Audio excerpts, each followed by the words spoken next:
The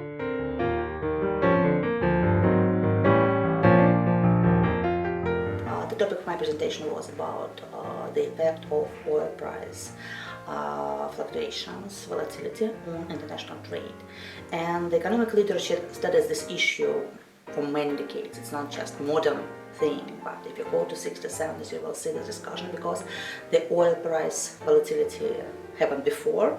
It may be bigger now, but still the problem existed. And international trade is a very important transmission for the effects of oil price change on the economies.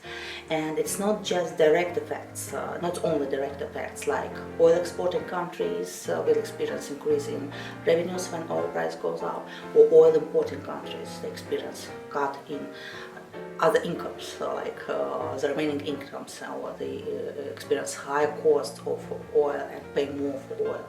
So this worsening the trade balance. It's not just that, that's the direct effect, but international trade perspective, which is also about specialization, which is endogenous to the external conditions, internal and external conditions. It's also a very important mechanism which spread the effect of oil price fluctuation on the economy.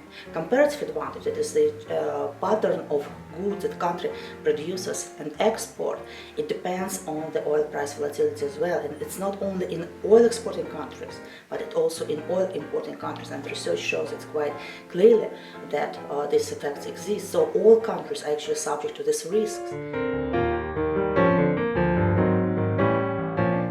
Because oil prices fluctuations, they are like exogenous to any economy, even for big economies, or economies like Russia, which seem to be a very important player on the oil market.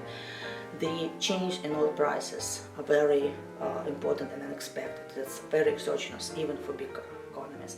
So the only way to deal with these uncertainties and risk is to diversify economy as much as possible, diversify economic activity, diversify external trade in both commodity composition and trade partners. So it is very important to diversify economies in order to be able to be more stable when these external shocks comes through.